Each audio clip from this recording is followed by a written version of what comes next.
All right, we have George Eugene Grundy here. He's going to be doing an interview today. George is 58 years old. The goal of this interview is to document and hear George's perspective on his life, where it all began and where it currently is. And then as he looks to the future, what his thoughts are. So, George, can you tell me your full name? George Eugene Grundy. Where were you born? I was born in Elizabeth, New Jersey, What year? 1967. 1967. Yes, 7/11, 1967. Yes. What were your parents' names? Annie, Andy Grundy and Arthur Grundy. Yes. What is the earliest memory that you remember today? It's funny you asked that. I was in the crib still, actually, and I can still actually just thinking about it, can see it. I might have been, couldn't have been no more than a year, if that. But the Cheerios commercials, it would be like Pow Pow Cheerios, whatever. And I remember in my crib, and it's crazy that I can remember that. You know, you get little glitches of your life, but I can recall that moment, like when I was in the crib, just rocking it and stuff on that commercial. Now, again, I was just a baby in the crib, but yeah, that was one of my explosive moments in my life. Okay, so the question would be is do you like Cheerios? Do I like Cheerios? Have I eaten them? Yes, but Not a fan? not so much a fan Okay. now. Yes, honeycomb Cheerios. Yeah. Do you remember your grandparents? Yes. So my mother's side was Daddy George, and her mom was named Irene. So they were the Walls. So Daddy George was a pretty reserved guy. He used to smoke a pipe, and I used to like the smell of his pipe. He had, I guess apple, different flavors or something like that. And I can remember him just smoking on that corn cob pipe. Now Irene was more, she was like serious. She was a little bit more serious, a little bit more direct. But it was of course a different era Yeah. back then. But yeah, and Nanarine, they used to make like when we went over for Thanksgiving, she would make some of the best foods, some that could not be copied again. Stuffing, sweet potatoes. She makes sweet potato pies, things of that nature. Yeah. All right. How often did you visit your grandparents? Oh, it was often. They lived in Elizabeth. Now, when I first started off, we was in Linden, downtown Linden, and I was there until like, matter of fact, after the kindergarten. Then we moved to Elizabeth. Elizabeth, my mom's parents was literally a few blocks away. We was on Livingston Street, and my grandparents was on Franklin. Matter of fact, 414 Franklin Street. Yeah, good old days. Bringing me back. Do you have any brothers and sisters? Yes, brother Kevin, Okay. which was from a previous marriage, and then my sister Regina. Were they Yes. older or younger? They're older. Matter of fact, I'm the baby of The the baby. generation. Got Now, it. that's between my mom and her two sisters, Aunt Kitty, Aunt Mary, and then of course my mom. All the children in the family. I'm the baby of the generation. What'd you like to do as a kid? Everything. Get in trouble. You know what I'm saying? I was mischievous. I guess to a fault. I was just adventurous. I was out, um, climb trees, ride bikes, anything outside. There was a tree, matter of fact, in our backyard. I was forbidden to really climb high in the tree. So this one day, I'm up in the tree. I'm at the top of it, and from my vantage point, I can look down. And we had a two-story home. I was looking down into the top story of the house, and my mom was calling for me. And she's out there, George, George. I'm looking at her. I'm in the tree. She can't see me. So I'm looking down, and I did not say a word until when she went back in the got back in the window and went back in the house. I kind of slid it down the tree. But I love doing stuff like that. I thought it was pretty much invincible back then. You know, I think we all do yeah, when we were that young. yeah. It was, and we was, we was in the, in the '70s. We were outside. We were very social. Um, we um, we walked to school together. We played together. We did pickup games, football, pickup games, basketball, volleyball, tetherball, you name it. We was out there doing it, right? So, Did you have a lot of friends? yes, yes. What was your best friend's name? My best friend's name, I would say we got Derek Hodge and Millicent Copes. Those two were my really good friends. Derek, I haven't really I've kept in touch with him, but things kind of got a little distance. I Sure. still keep in touch with Millie. Yeah, so yeah, That's awesome. That's a long time. yes. That's a long time. You know, and I have another friend. Now he's in Florida. His name is JD Shaw.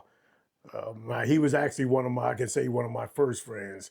We both wound up getting bit by the same dog. Yeah, we was outside. We was outside playing, and we had our three wheeler, big wheel, and I'm pushing him up and down the street. And on my way back going to his house, I could kind of see out the corner of my eye. There was this German Shepherd that was really, pretty vicious. Broke away, broke off his chain, and as I'm pushing JD on the big wheel, I could see him on my peripheral coming. So I was going fast, fast my little legs could go, right? I'm running full speed. And when he hit me and got me off him, I kind of pushed JD, and then the dog was attacking me. Got my forearm, was biting on it pretty good. By that time, a lot of people that came out, they were trying to get the dog off. And I finally got the dog off of me. And then JD, I pushed him. He was literally in the front, he was in his front yard, right at his front gate. And his mama kind of froze. Literally, all she had to do was open the gate, bring him in, and close the gate back. And by the time the dog got off me, then he got JD too. So we both went to the hospital. He got him over the eye and got me over the forearm. I still got the scar to this day, and I was like 5 years old. Good story. Yeah. Good story, George. Are you afraid of dogs today? No, I'm not afraid of them. But that'll never happen again. I hear you. I'm an animal lover, but that will not happen again. I understand that. All right, you said something that was really interesting. What's that? So you said that you grew up in a time where you were outside. Yes. So now you see, and you've raised kids. You've Yes. raised 3 kids. Yes. When you think about how kids today are being raised, you have grandchildren. You have several grandchildren. Yes, 8. What is your perspective on the differences between today and when you were raised? Well, it's a total difference. Time, evolution, right? Things change. We were more social, eye contact. When we talk to each other, we was literally in front of each other's face. Nowadays, they'll text each other and be standing next to each other. The phone, as smart as the smartphone is, it kind of has dumbed down society. Absolutely. It's kind of taken away things. Like I'll use this for example. I have numbers in my phone, right? My numbers are named. So if you ask me what's my baby girl's phone number, I'm gonna tell you baby girl. What's my number? Chad. Yeah. Your number is Chad. My number growing up was 908-925-9591. I still remember it. But we had to retain information back then, right? Whereas Today the phone kind of pulls it away, and we count on the technology versus being kind of in the moment. It kind of takes away being in that moment. It's interesting. Yeah, it's definitely changed kids. Yes. And it has, you don't see them outside the way you used to. No, right? no. All right, let's talk about your parents. Yes. Okay, so you said you were mischievous and you grew up in the 60s and 70s. How did you get your butt spanked? Well, okay, yeah. I got some spankings. And how about this? This is one of my favorite ones. Okay. Now that I'm, of course, adult, when it was happening, it was not my favorite. So I was in the 3rd grade, George Washington School number 1. Right, I'm out there on the playground. Now, mind you, My mom was a lunch aide. You know, she didn't really work. My father pretty much did all that, but she picked that up just to keep herself busy. Anyway, at that lunch, I'm out there in the playground being mischievous, throwing rocks. Throwing rocks, I hit this one guy in his eye, right? Same lunch period. Same lunch period. I hit another person in their eye. Go figure, right? So things are still going. Everything's no problem. Then my mom comes out. You know, she snatches me up, brings me inside the building, and she takes me to the lunchroom. Now, back then, there was no such thing as child abuse. Yeah. Hey, look, none of that. Ain't no police, ain't nobody getting called. So anyway, she took me into the lunchroom, proceeded to reach into her purse, pulled out the belt. I'm thinking that, you know, she's just going to show it to me because surely mom's not going to do this to me in front of a lunchroom full of children. And it was packed, right? So after the first couple of lashings, the lunchroom got totally quiet and all the focus was on me in the corner doing somewhat of a river dance. That's the best way I explain it. Yeah, I got, she did me good on that one. Then after that happened, she takes me to the principal office. The principal opens his desk, takes out a paddle with the holes in it, lays it on his desk. He tells her, hey, your mom took care of you this time. If this happens again, you have to come to me. That was it. Then the principal and my mom were talking like it was like nothing happened. I'm still all that. Hey, but guess what? To this day, I've never thrown a rock again. Okay.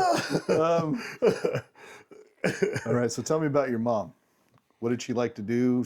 Did she bake? Was she a good cook? You know, my mom was stay-at-home mom, and yeah, she cooked. She took care of the household, and I'm talking with schoolwork, anything that had to be done. The home was taken care of. She was a spiritual woman, so of course we prayed. We was into the Word. Very she was very like focused, driven on being a good mom. I can't really say there's been, yeah, she's pretty much, yeah, she was always at home, never, working. My dad was the one that, brought home the bacon, but yeah, she was a really good mom. How about your dad? Yeah. My dad, the same way. So my dad and I, we didn't have like a quote unquote super strong relationship, due in part to he worked a lot. I would say this with absolute certainty, we never had a need for anything. I never went hungry. The heat was always on. Everything was always good. Kind of fast forwarding with my dad, I didn't really like know him until towards the end. This is like when I was a senior in high school. Sure. Yeah. So wind up, he got sick, so he had to stay home more. And in that time, it was probably about a year or so worth of time, we got to really know each other. And I found out my dad was like, he was a really good dude. Like, and not that I didn't know that, but again, he worked a lot, prior to that. So when we had that time to get to, really sit down and have those talks, it was really good to kind of meet my dad after all those years, even though he was there.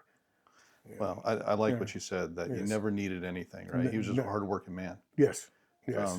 And he was probably about, I think, 10, he probably, and I know he's a little bit more than 10 years older than my mom. So it was always like my mom came from a generation, then my dad was almost from another generation. So, and back then they were built like that. Work hard, Yep. Just take care of your family, but it wasn't so much that they did that and were sitting with you and doing this. Their focus was on work. Yep. Making sure the house was good. What type of work did he do? He was in Russo Trucking. He was a recovery operator for Russo Trucking, trucks, tractor trailers, all that, maintenance, all that, Russo Trucking. Yeah. Your favorite memory of your dad, what would it be? Oh man, What's the memory that comes up when I say your dad? My dad was like he's like his hero to me. But we would do this strongman thing, right? It was called Who the Boss, right? And of course, as I got older, my hand strength was getting better at it. And so we would just do this thing. We would be like, "Who's the boss? Who's the boss?" And I'd be like, "I'm the boss." I'm the boss. And then all of a sudden, he would his, he would kind of overtake me, and I never did. I never did beat him. You never did. He was a burly. He was like, he was old, in fact, his forearms, he had really big forearms. I think like his fingers were like twice the thickness. It was just that, Yep. I know what you mean. That's how yeah, my the type dad has of, big hands, yes, and they come from a different time. yes, could They walk worked. around with a transmission, probably something in his arm, and not realize he got a transmission in there, just strong for no reason. And he laid down the law. Yeah, I'll just, Oh, you're good. yes. All right. So, favorite subject in school? Ooh, Would you like the best ooh. besides throwing rocks? Besides throwing rocks? Well, her name was, oh, you said subject. Yes, sir. Oh my goodness. Okay. All right. So I like science. I like science. I wished I would have pursued it more.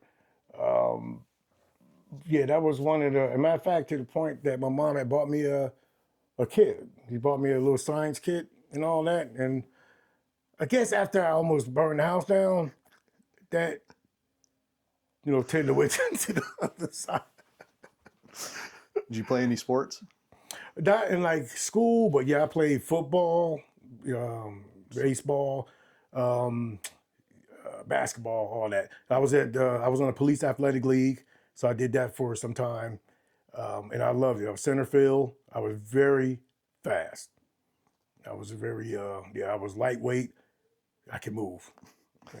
So when did you decide to, I guess, join the military? Senior in high school, Senior they came and seen us, and it was a delayed entry program. So kind of signed up mid-year in high school. At the time, too, I was actually working at McDonald's, which I got an offer to be a supervisor there as well. I was like 17 years old. Did you like working at McDonald's? Yeah, it was good.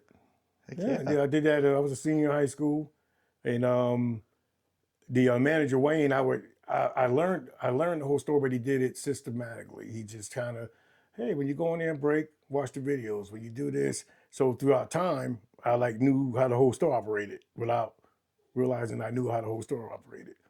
And I think it was like a few weeks before I graduated, he brought me into the office. Now, mind you, I'm 17. He asked me about being a supervisor, All right. and yeah, so I didn't. Here's a question for you. What's that? Did you go to prom? No, I didn't go to prom. You didn't go to prom? I don't know. Somehow that didn't. Oh, I was going to ask you who your date was, but all right. Who was your biggest crush in school or first girlfriend? Let's do My that. first girlfriend was Sonia. Matter of fact, I was in Linden and she was in Elizabeth. Sonia Graham. Oh, how old were you? We were both like 17. Yeah. She worked, matter of fact, she worked at McDonald's too. And I kind of appreciated that she was in Elizabeth and I was in Linden. I was kind of private about stuff like that, because, at school you got the jocks, everybody, the cheerleader with the football guy, all that stuff, right? But yeah, Sonia, she was a good girl. Her father was a cop. And I talked, I remember he was coming down the stairs one day while we was talking in the hallway, and I introduced myself to him, and it was intimidating. He was packing. Yeah, Sonia Graham. You took me back there, man. All right. So, what branch of the military did you decide to join? The Army. Army. Yes. Were you? Did you go like full? I mean, you went directly into the Army out of high school? Yeah. So I graduated June 17th, 85, and on my birthday, July 11th, 85, I was at Fort Dix, New Jersey, doing push-ups, and then wondering why I made this decision. Yeah. How'd you like basic training? Basic training was cool once you got the hang of it. I understood very quickly that if you listen to what they say, follow the instruction, play the game, you'll do fine. It was tough. But it was more so if you didn't follow the instruction. So you would have guys try to keep that street because the military chisels that off. They're going to break you down, right? Tear the street off of you, wherever you came from, and then build you back up to be a soldier. For some, it was a little bit, they was fighting against it. And the ones that fought against it, suffered more. You know, How long were you in the military? 22 years. That's a long time, George. Yeah. It's a long time. And Thank you very much. I retired in 2007. So it was a combination of 12 years full time, 10 years guard, served consecutively. What No, assignments yeah. did you have? Which my duty stations Yep. were, of course, Fort Dix was basic training. Fort Knox, I did most of my training in Fort Knox, Kentucky. Good old Harmon Hall, Fort Knox, Kentucky. I don't know if it's still there or not. Then I spent a great bit of my time here in the great Northwest, Fort Lewis, Washington, right here at January, I think it was like January 4th, 1986. Yeah, smelling like Similac. Never forget it. I was a little baby, I'm my 18 years old. Yep, and it was something new for me. I'd never been away from home, and first time in my life, I was on my own. It was kind of scary. The good thing is that, the military provides food, shelter, so Clothing. yeah, clothing, yes. You're It might good. not be the clothes you want, but they do give you. All right, so Yes. let's talk about your military career, because Yeah. that's extremely important because of you, and you weren't drafted. You chose to join. Yeah. You put in 22 years. You're one of the reasons. I mean, along with all the military service members, you are the reason why we have our freedoms today. You're the reason why we're a superpower today, right? It's not about our economy or anything like that. It's the selfless acts by regular citizens Yeah. who then become something else. Now, did you end up going over to Iraq or Iran or Afghanistan during the wars? Yeah. So I went there. I was in Iraq October 05 through November 06, 13 months. Enduring Iraqi freedom. Yeah. War is war. Um, have never really talked about it a Sure. lot.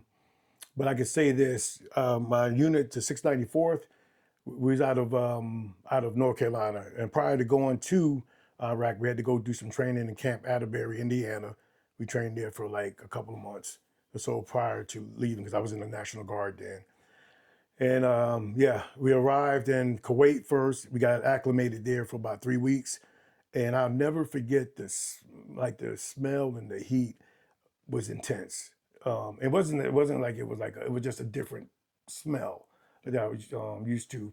And we landed in Iraq, and when they opened the door to the aircraft, and as you're coming out, and you realize that it's real, right? When you come down the stairs, the heat was so intense, it almost like it snatches you right out the door. It was like that hot, and and just like you realize that this is home for the next 13 months, or it could be longer.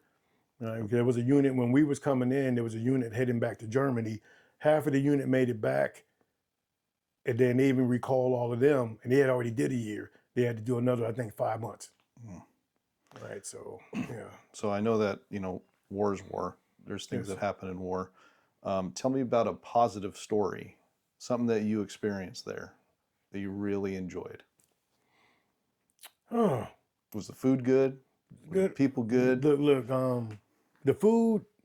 So they took care of us food wise. We ate the best of the best. I would imagine.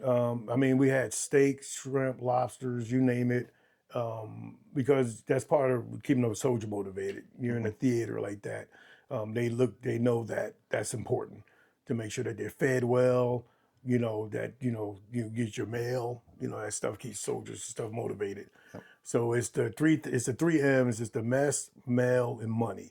If you keep those three in alignment and keep it right, that will keep the soldiers on point. Mess is the food, the mail, of course, that letter comes, whatever comes in, and their money. Make sure that those things are in alignment. But yeah. All right. Let's. So, again, thank you for your service. You're I know welcome. that people say that, but Yeah, I hear I it. think people Yeah. say it. They truly mean it. Yeah. I know it's kind of become something as far as some people just kind of shrug it off, Yes. but what you did is very important, Yeah. and so thank you. You're welcome. All right, let's go back. Let's talk about how you met Ranja. So I know you've been Oh, married. oh, shit.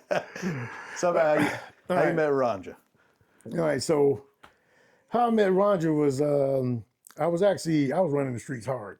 I ain't gonna lie. I was out there, had my posse. We did our things, and then one day out of the blue, I just got tired. Right. So I pulled back.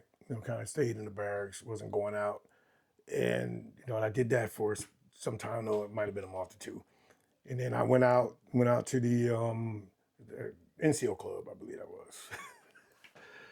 And then that's where, I met I met Roger. It was one of those things because she had her eyes. She just had that, Mm-hmm. she had that round face. Her eyes was like, and we talked, and one thing led to another, and down the road we of course got married. But she was a really good woman.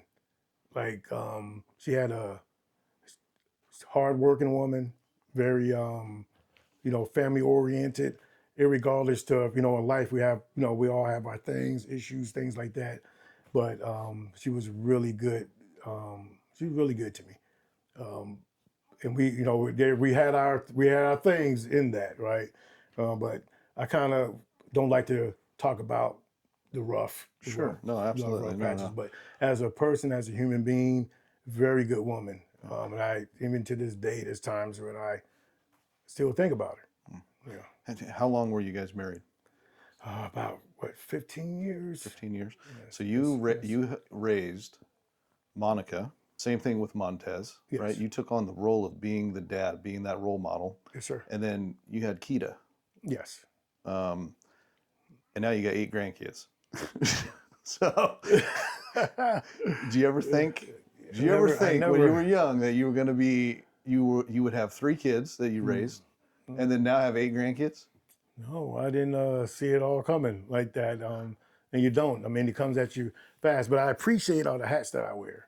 Because I'm a grandpa, a dad, a brother, an uncle.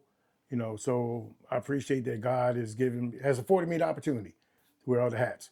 Because at this, I'm 58 now, right? So I don't have to be here. So I'm glad that I've had the opportunity. I actually love it. I love my family. I love, my grandchildren. I sit back and like thinking like I'm at the coolest part of my life because some people don't make it to this. Absolutely. This Yeah. is like this is cool.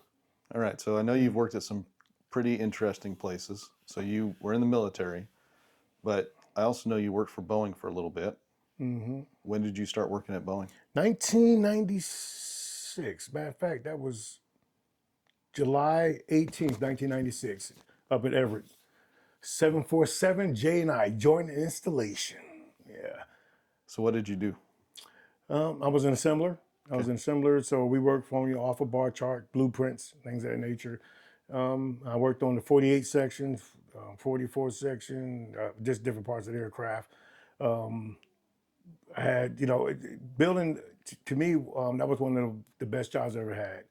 And just to assemble something like that, the engineering that goes into building aircraft, all that stuff that comes together, all the man hours, all the pieces and stuff, right? To get something that big off the ground with people, luggage, fuel, the weight of the aircraft itself, and to bring it off the ground effortlessly and just float into the sky, and then bring all that energy back to the ground, controlled, right? So to be a part of that was pretty cool, And I remember when I left Everett, I was there for 2 years. Then I went to the wing line on the 737.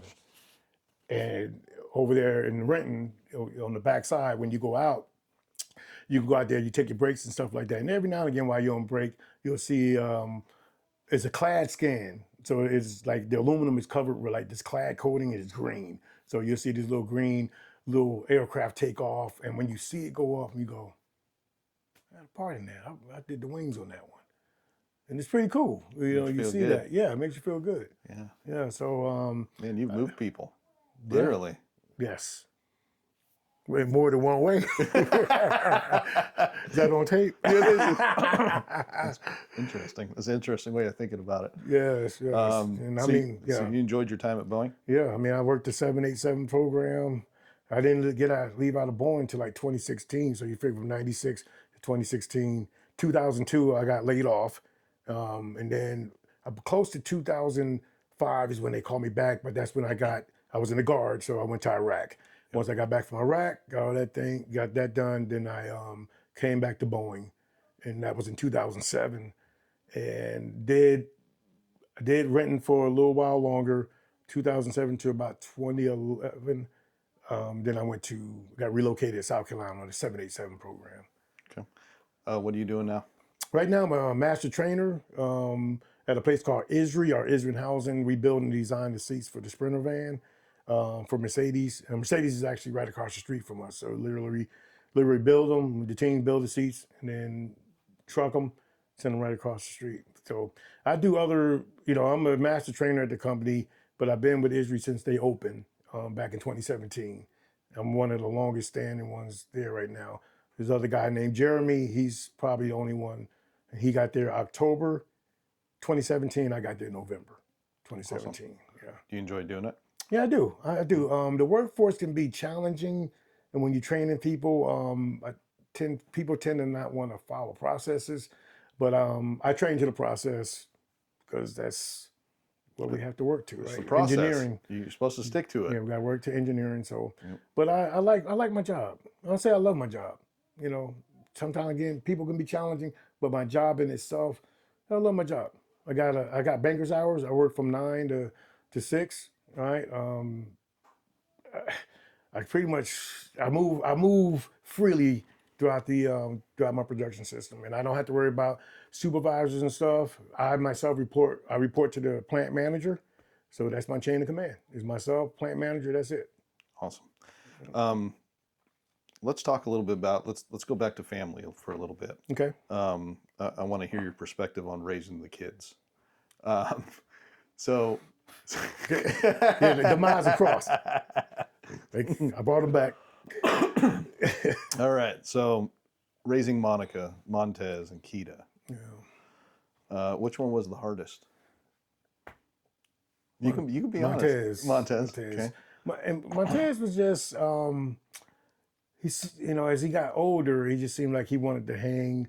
There was other guys and stuff out there, but I was very structured, my military side. So there was some things that that I wouldn't, allow. Sure. It wasn't allowed, right? And that was all to make sure that he grew up to be, of course, I want him to be the best man, individual he could be. But yeah, it was challenging. He was the challenging one. Yeah, Montez was challenging, but he was very, loving, joking. He's a jokester by nature. He knew the word. He was, he's very he was very focused to his music. I remember we got this little keyboard. I think I still got the picture. I think he had to be about 6 or 7 or something like that. And then he had his little keyboard, little Casio or something like that. And yeah, he loved music. Yes, he did. Yep. He loved music so much. Who was the easiest of the girls? Was it Kita or was it Monica? Both. Let's see, man. I don't want to say easy. The girls were pretty much well behaved. They had their things. Monica Monica was like a little bit more like driven on some things, but I don't know how I would say who was. I don't know. That's a tough one. I didn't know that question. I'm not going to ask you your favorite, so don't worry. I'm not going to do that. If I had to go between the two of them,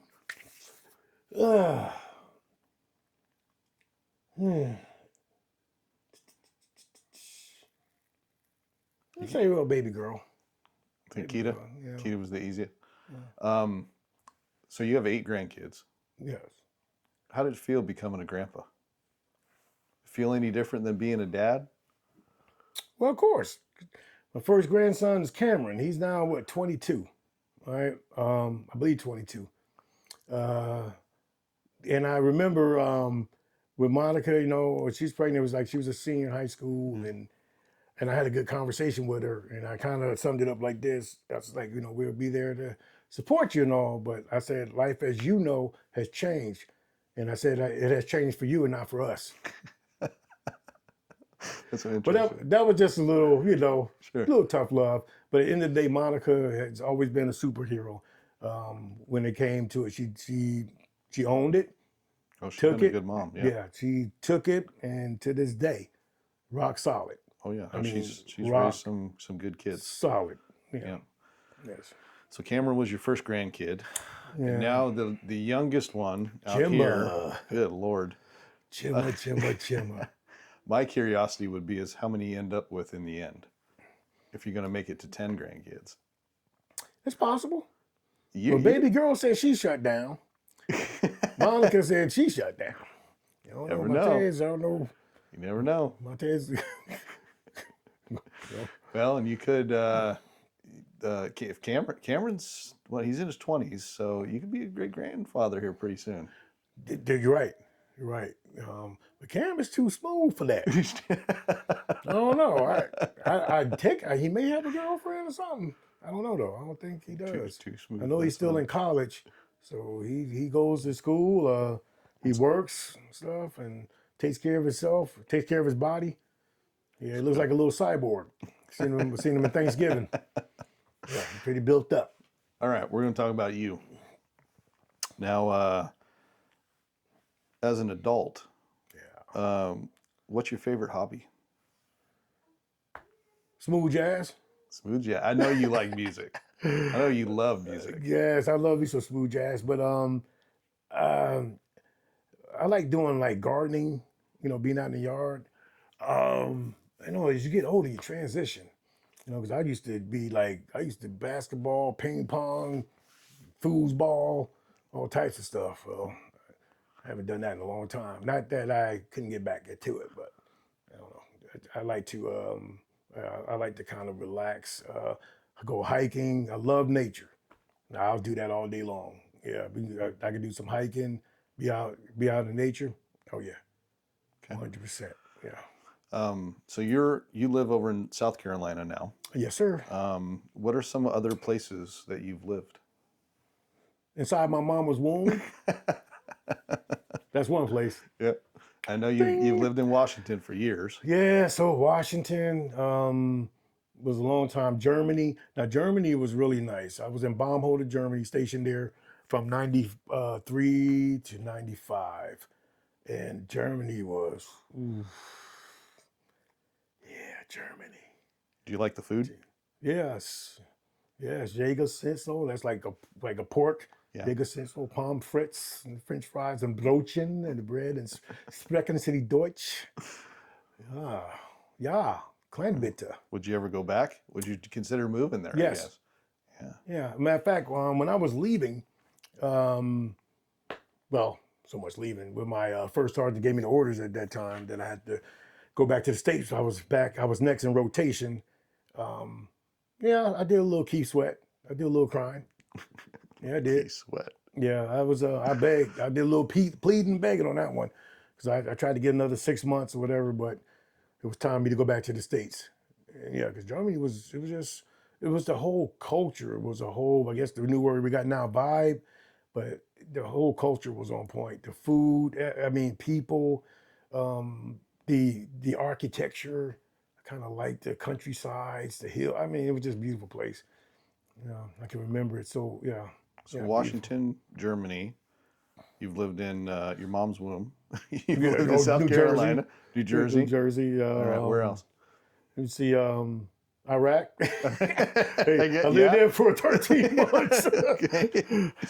Yeah, I was checking out some properties there, but decided to come back to the States on that one. Let me see where else have I lived. Because Seattle, yeah, Seattle was the bulk. Because even when I went to Germany, at that time there was when I first got to, I kind of bring it back. When I first got to Fort Lewis, I was at 133 Armor, 1st and 33rd Armored Battalion. Men of war. That's what we were, right? But I was at that place for the longest to where people had left, went on other duty assignments, came back, because I think I was in Fort Lewis almost 7 years straight. Wow. And there was folks that had left, went to Korea, Come back and you're came still back, there. went to such and such, came back. So I had been in Seattle for the big bulk of my time. Fort Knox, Kentucky. Wasn't so much living there; it was more schooling Yep. there. I went Still back time, there. though. Yeah, I spent some time there. I probably was there. I probably went there about 3 or 4 different times. Okay. So So your favorite place would be Germany? Out of all of them? Or what would be your favorite place? Germany, I like Germany because even with my current company in 2018, I went back to Germany. Did you? It was like muscle memory. Yeah, I went in there. We was there for 2 weeks, and every day we went out to a different village or whatever. And then that weekend, when we had one weekend that we was going to be there, and we went to Amsterdam, got on the Autobahn, and that Autobahn driving. If you have never driven, like that's some of the best driving you ever do in your life. Really? Autobahn. Just due to speed or? Well, the speed and people know how to drive, right? Courteous, right? Everybody knows the left lane. Now, mind you, the Autobahn, they have speed limits at times, right? They'll have their signs up and say 100 kilometers. And if you see, like you'll see the sign say 100, if you see a circle with a slash through it, means in the restriction, right? The restriction means your car can do 300 kilometers, whatever, you can do it, Yep. right? But believe me, there's really, I can't recall like no accidents because people, and it's the passing lane, right? Your other 2 lanes, there's people doing 60 miles an hour or whatever, right? Just driving. Yeah. For those of you who watch this video, stay out of the fast lane. Yes, because they'll flash you. If they flash you, it's only going to take about a couple of seconds for them to be on you. Yep. Yeah, because they're moving. Interesting. All right. Awesome. All right. I'm going to ask you some deeper questions. I want you to think about the answers. Okay. Thinking about your life as a whole for 58 years. Yeah. Thinking about from the very first memory of the Cheerios to today, doing this interview. Yeah.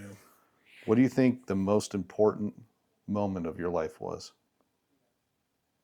It's a hard question.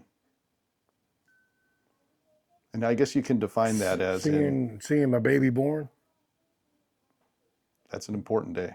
What was so important about that? It was real. It was amazing, because knowing that women do, of course, carry children, but to see a human being come out like that, that to me was the most amazing thing I've ever seen in my life, like bar none. I've seen some stuff in my life, but to see your child come out, that was the most amazing thing I've ever seen. That's a good answer. I like that answer. Thinking back at your life as a whole, what do you think is the most important achievement that you've done? Being present as a dad, being present as a grandpa, those are the achievements. I mean, I've worked and stuff like that, numerous jobs, but I think the greatest achievements is being present. I told you before, I wear many hats, and those hats get used. So just being present for being available. Yeah. I want to say something to you, George, because I think this is important. So I've been part of this family now for 27 years. Mm-hmm. Ronica and I have been married for 21. This will be 22 years this next year. Nice. First time I met you, you treated me like family. And you have treated me like family every single time I have talked to you, seen you, the way you text. Me choking up in no, here, but I mean, man, don't get me choking up in here, man. You're truly a good man. You really are. Thanks. And I really do believe exactly what you just said is, it's interesting. I say what your biggest achievement is, and it's you being present as a dad and for your family. That is the most important thing in your life. Yes. You understand what the meaning of life is, and there are very few people that do. Yeah.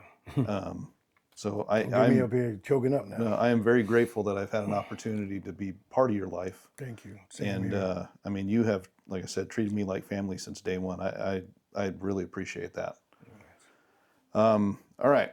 I'm not going to ask you I was going to ask you a question about sacrifices you made along the way, but I don't think you view them as sacrifices. You view them as necessities or things that you had to do because your family was the most important. You had to put them first. Yeah, I know.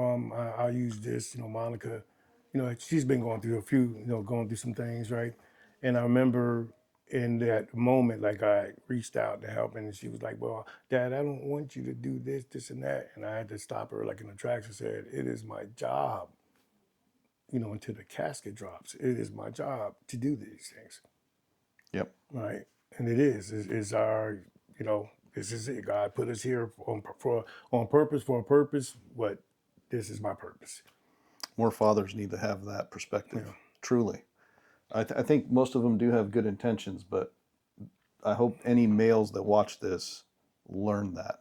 That's your purpose. Yeah. Family is the most important thing. All right. So you're 58. Yes, sir. What does your future look like for you? What do you want to do? I'll just keep living. I like living in the moment. Just being again, being in the present. I enjoy my life. I enjoy when I get the calls, especially like it is crazy like when your children call you, and it's like, man, these are grown people, but they still reach out to you almost like they're babies still, and I actually see them as babies. It's kind of weird, They're your babies. you know. Absolutely. No, They it's not. never they Yeah. never stop being your babies, right? Mhm. Yeah. So If you were going to tell your younger self, you met your younger self today, what advice would you give little George? just just keep it real. Keep it real. Be yourself. Don't try to be like everybody else, and just be you. Be you. Yes. All right. Before we end this, let's ask just a couple more questions.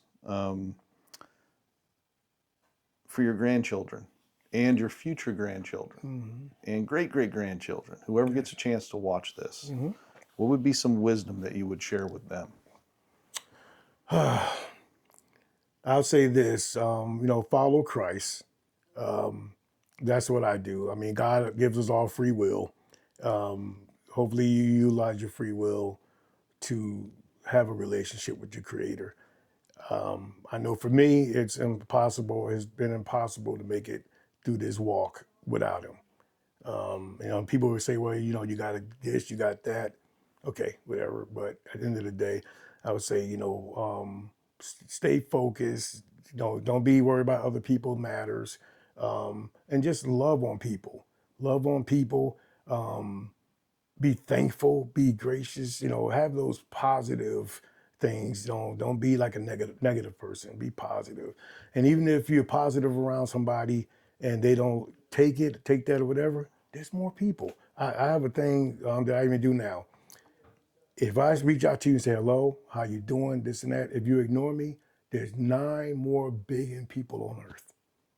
Go to the next one. I like that advice. Just keep on, just keep it moving. It's good. It's good wisdom. Yes. Last question for you, and then we'll wrap this up. How would you like to be remembered?